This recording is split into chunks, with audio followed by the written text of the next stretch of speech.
everybody. This is going to be our next lecture on Chapter 9, which is going to be about professional associations.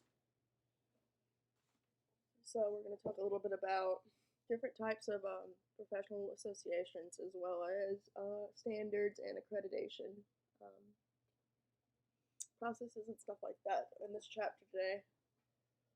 And then we'll go into research-oriented organizations on the next lecture. So like I said, this was chapter 9. So we're going to start by talking about the difference between a profession versus an occupation. Now there is a difference between the two, and a profession is a occupational group with a high level of expertise and commitment to public service. And achieving that recognition of being a profession is a process called professionalization. And occupation refers to categories of work that someone may be a part of. So right now your occupation, if you're in school full-time, you'll be a student. I know some of y'all have full-time jobs, so it would just depend. But at least for me right now, I'm categorized as a student as my occupation because I'm still a student, a grad student, and then instructor as well. So that's the difference between the profession and the occupation. So then we're going to talk about what professional associations are and apply it some more. So a professional organization or association is an organization that furthers the interests of those working in the sector. So if it's a criminal justice related professional association, they are trying to further the interests of criminal justice related organizations. These associations are generally going to be non-profit, and they tend to serve public interest. So we're going to talk about categories of professional associations, and there are multiple different types of them. So we're going to talk about the two types, which is going to be membership associations and then positional associations. And criminal justice oriented associations are going to fall under the membership category more often than they're going to fall under the positional one. So they're going to be ones that you say you subscribe membership to. So we're going to start by talking about the membership associations. A membership association is an association in which individuals who are in the profession can join, and they usually pay a membership annual fee to be a part of, and this fee generally goes towards administrative costs since they're a nonprofit. Sometimes membership associations have like criteria that you have to meet, such as being employed in the same sector or being in this sector for this amount of time, or geographic region, saying that you have to work in the jail for 7 years and live in Florida to count, and stuff like that. They have different criteria. It kind of depends on the organization. So the book mentions a lot of examples, but I'm going to go over two just briefly, verbatim. Not really verbatim, but briefly. The first one was the American Jail Association, and this one has generally broader membership categories, and in order to be a member of this association, you have to work in a jail, within the jail system. So if you work in a jail, you can be a part of the American Jail Association. And then you have the American Association of Wardens and Superintendents. And this one has more stringent requirements, such as members having to be either serving or retired wardens of the prison system in North America. So they have to be a warden or a retired warden in order to be a part of this organization, this association. So those are two that are examples of this stuff, and then the book talks about a lot of others as well that you can look over. But I chose those because they were a good example of how the criteria may be super broad or super stringent as dictated by these examples.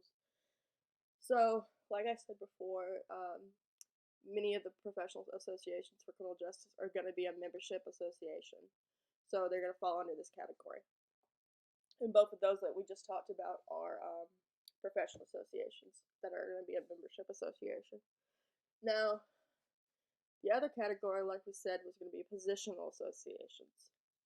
And positional associations, their membership is based on occupying a certain position. So you have to be a certain position or appointed to serve in an association. So you have to super stringent and strict on who can join. You have to be a part of that one occupational position in order to join. Or you could be appointed. In some cases, you could be appointed to a board or something like that as well. So that would be a positional association.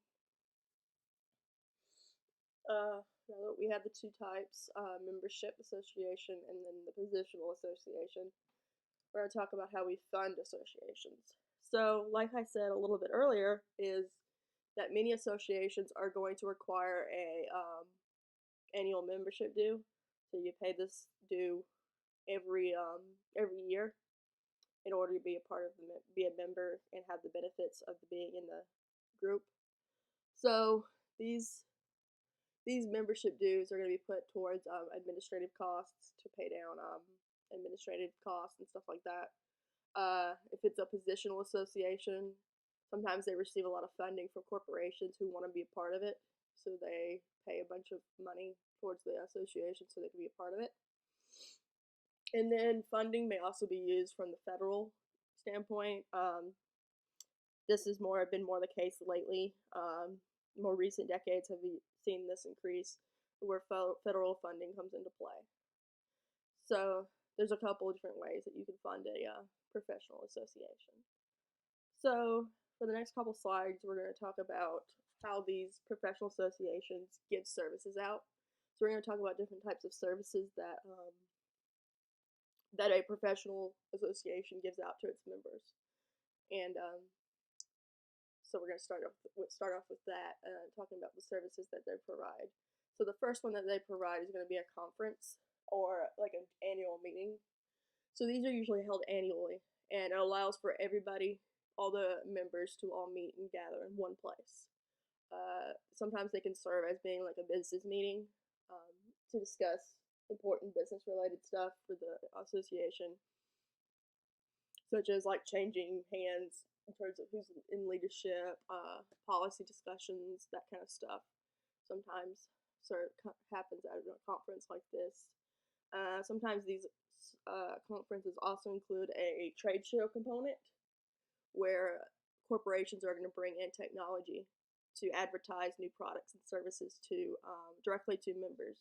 So if you're going to, we talked about the American Jail Association a little earlier. So if everybody is going to meet at a conference for jails, corporations may bring with them examples of new armor or new food or new supplies to try to advertise these products and services to people, so that way they can get a contract to provide these services inside different jails. So it serves as a good opportunity for corporations to sell their services and stuff and display what they have in order, because it's going to be a captive audience essentially. Everybody's there in one place, and they're all for that one position of being like in a jail or something, working in a jail. So, like I said here, it's going to be one of those main ways. Conferences are going to be one of those main ways to share information. For me, I know as a grad student, you may have heard of or like an undergrad in this major, you may have heard of the American Society of Criminology and stuff like that. And that's like an academic professional association where everybody meets and discusses the research that they came up with. And a lot of times these have these conferences and stuff like that you attend. And I always remember, I've only attended one in Atlanta, and I always remember how crazy and packed it was of everybody being across the U.S. and in other countries, all meeting in one spot in one hotel room. hotel for upwards of almost a week, where we all shared information and shared research and stuff like that. So that's an example as well, especially with my experience with associations like that. If you end up going into grad school and stuff like that, you may be required to present research at conferences and stuff like that. Um, that way, because you can display your information to a large group of people. Um, and I was supposed to go this year too, for one in November, and present some research for the first time. But after this COVID stuff, doesn't look like that's happening. So, yeah, that would be an example. Again, another example of an association, professional association, would be the American Society of Criminology. So, there's some other ways, services that sometimes associations can also provide. Some will provide newsletters and social media outlets. Um, a lot of associations are going to have like a newsletter that is either sent out via mail or email, and it's just like like news about the organization and what's coming on. They're usually like, sometimes they're done monthly, sometimes they're done quarterly. They usually have a set criteria of when they come out, like every 2 months or every month or something like that. It's released just to give everybody an update of what's going on and what has been going on, changes, and all that kind of stuff. And a lot of times they feature updates and issues that are specific to the organization, the association. And yeah, these are generally ones that are provided, newsletters. Sometimes there's magazines as well, where people inside the association will write articles of interest, and publish inside these magazines, to share information. But and then on the social media aspect, and this book was published, I think it was 2016, so it was at the height of when the social media was gaining steam, has been for a while. But criminal justice associations have been late to using criminal justice associations have been late to the party, meaning that they don't utilize social media as much as other associations do. Or another kind of example is like if you go to websites and they appear very like dated, or they're not as like carefully designed and stuff like that. We're kind of late to the party in terms of that, where we don't have a strong social media presence on like Instagram and Twitter and stuff like that. Like the conferences I talked about earlier, the ASC conference that I said I went to. A lot of the times they have people specifically out there who attend different talks and stuff like that, and live tweet stuff that's happening during the conferences and stuff like that, in events and stuff like that, in order to get information across to other people. So I've seen it used there when live tweeting research talks and stuff like that. So as we continue on, it'll probably be more popular is to use social media to send out information and stuff like that, because a lot of people use it now, and I wouldn't be surprised if it's increased as we go. So one of the last things we're going to talk about in terms of like services that they provide, well, not the last, but second to last, is education, certifications, and licensing. So for some professions, they have to do continuing education. And what that means is that in order to keep that degree, they have to take extra classes and like trainings in order to maintain their degree. So if you're a part of a professional association, you can take these trainings and webinars and stuff like that, and it will count towards training and certifications and continuing education. And some people do these trainings and stuff like that in order to get better certified and to keep their skills fresh and stuff like that. So we're going to talk about certifications and licensing, and this is kind of like a subset of the education aspect. So there is a difference between a certification and a license. Uh, the big thing is that licenses are going to be issued by the government and they have a regulatory process. So that means that the government usually is the one who issues this license in order to conduct, to do stuff. Examples would be like your driver's license is an example of a license that the government puts out and it's regulated because you cannot get a driver's license if you're not above a certain age and stuff like that. You're not 16 and you haven't gone through certain requirements and stuff like that. So that would be an example. Another one that's pretty good example is like hair salons require licenses to cut hair. Like you have to have education and a license to work commercially and cut hair or do makeup and stuff like that. You have to have a license to do stuff like that. Same with psychology and psychiatry. You have to be licensed as a therapist or a for psychology. You have psychologist. You have to be a licensed with therapy and stuff like that in order to do therapy, and it's usually a state license.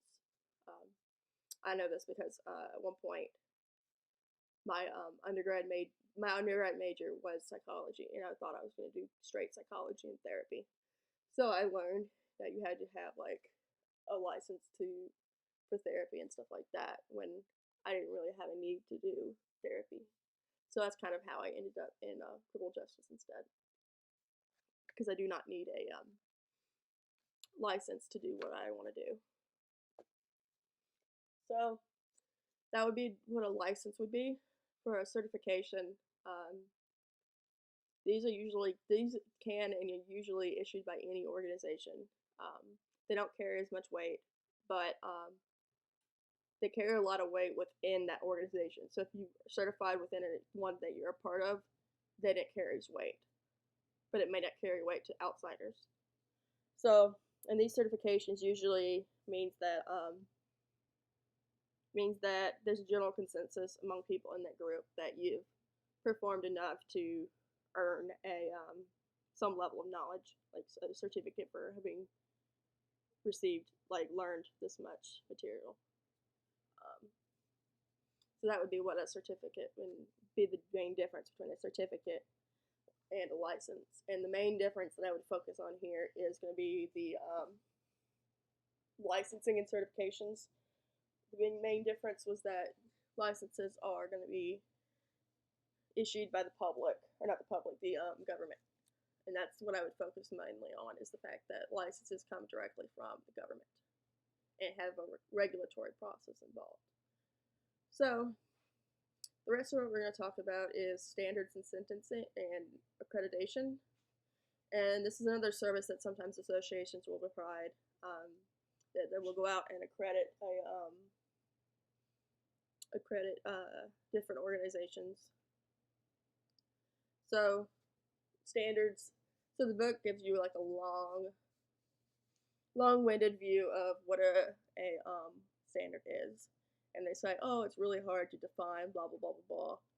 We really, for this course, I would define it as a performance-based objective. So that's what I would think of it as, and ignore how the book says, oh, there's so many different complicated terminology and stuff like that. Just think of it as a performance-based objective. That's how I would go about it. So historically, standards tend to be driven by process. So certain processes needed to be involved in order to have met that standard. But now it's been more like transitioning into quality-based ones. So you have to be up to a certain par, quality-wise, to have met that standard. And then agencies and organizations are going to track these and analyze outcomes associated with them, with the standards. See if they're not meeting the standards, then the organization has to go in and change things and change the way they operate in order to produce something. So standards that they need to. So for criminal justice standards, there's typically going to be two different types. And there's going to be voluntary consensus and then mandatory standards. So the first one we're going to talk about is going to be voluntary consensus. So voluntary consensus standards refer to those that are developed or adopted by voluntary consensus boards. So, and these consensus bodies are going to have federal representatives, I can talk, that are tasked with designing standards that meet both the private and the public sector needs. So they have to make the needs of everybody. And this is done on like a voluntary basis versus mandatory standard. Mandatory standards are different because they're exclusively created by government agencies. So the government mandates them. So they also can be known as government unique standards. That's another term that the book describes them as. And generally they have that force of the law behind them, meaning that if you don't meet the standard, you could get in trouble or fined or something like that. And an example of that would be the Prison Rape Elimination Act that we talked about previously.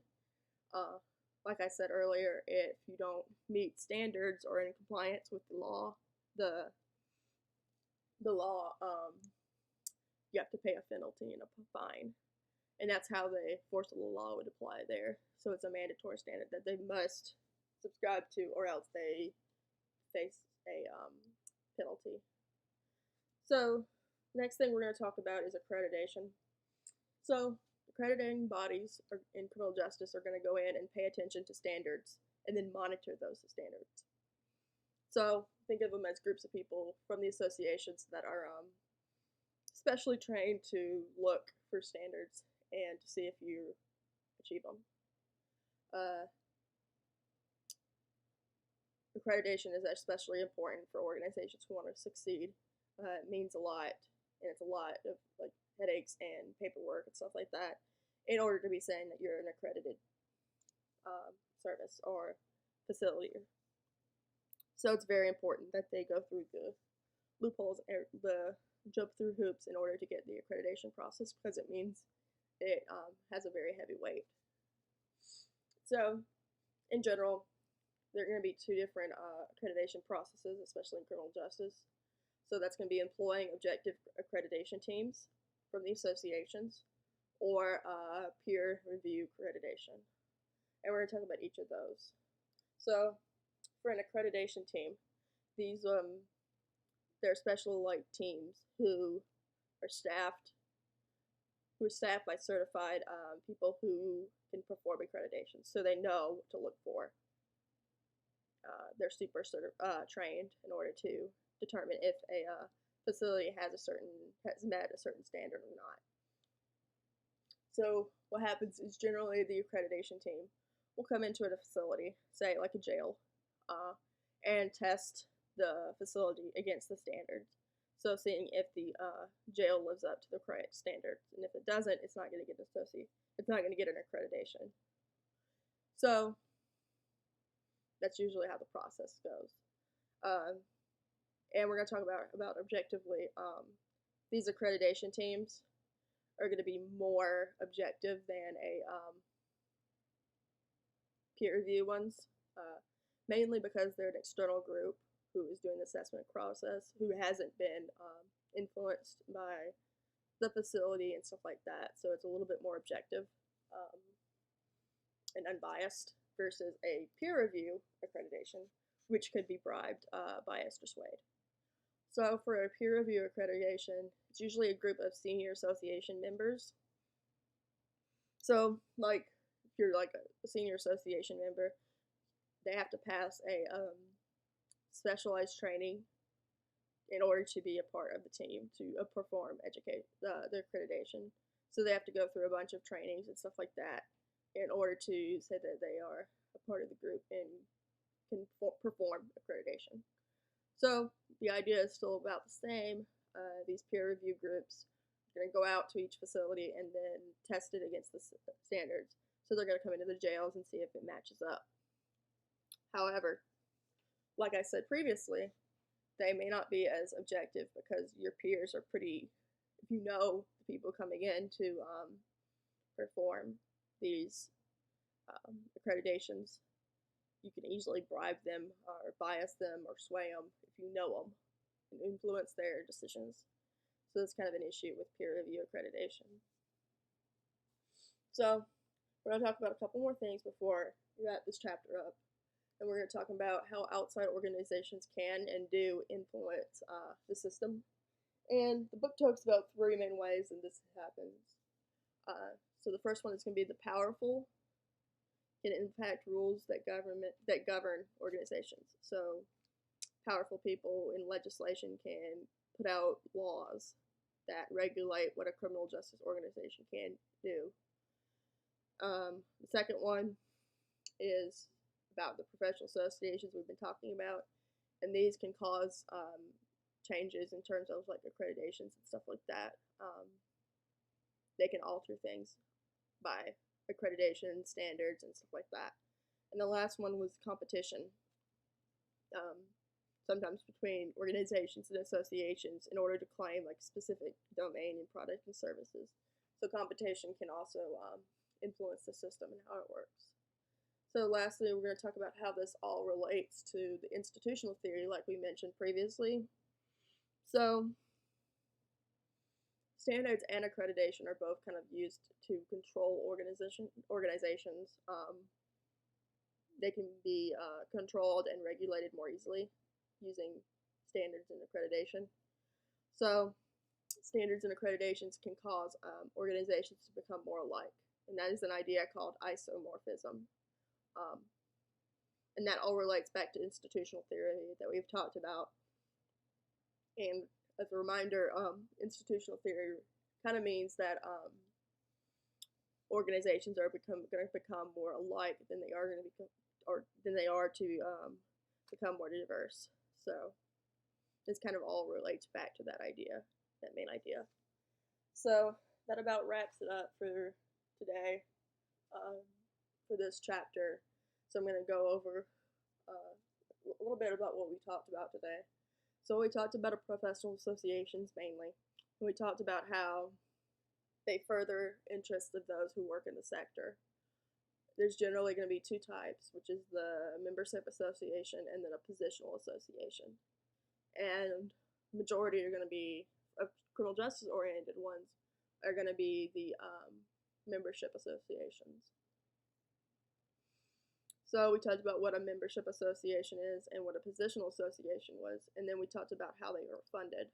And a lot of this comes from dues, from members paying dues annually. And then how funding from the federal funding can also come and play a role. And then we talked about sort of like the services that an association would provide. So if you're a member of the association, what kind of services would you see them? And that includes conferences, which are those like annual business meetings that everybody attends to. And then they also could provide newsletters and social media outlets, which sends out updates and issues about the organization and the associations. And then we talked about how education, sometimes they provide certifications and licenses as a part of being an association. So we talked about the difference between certifications and licensing. And then lastly, the last little bit, we've been talking about standards, and that they are performance-based objectives, and that for criminal justice standards, there's typically 2 types, and that they are voluntary consensus, and then there are mandatory standards. And then we talked also about accreditation and how accreditation can be performed by being by employing accreditation teams or having peer review accreditation. So that just about wraps up chapter 9. Like I said, the next chapter is going to involve research-oriented associations and stuff like that. So look forward to that. That's pretty much it for this week. This is the wrap up of week 4 of 6. So we're almost done. But yeah, if you have any questions or anything else, let me know. And enjoy and stay safe, please. Especially with everything going on right now. It's been very hard to avoid the media and everything that's going on. And I hope everybody's doing okay with it. And as always, please feel free to reach out if you feel the need to talk to somebody or advice and stuff like that. I am here to help. Um, but like I said, I hope everybody's doing okay, and I will talk to you all very soon.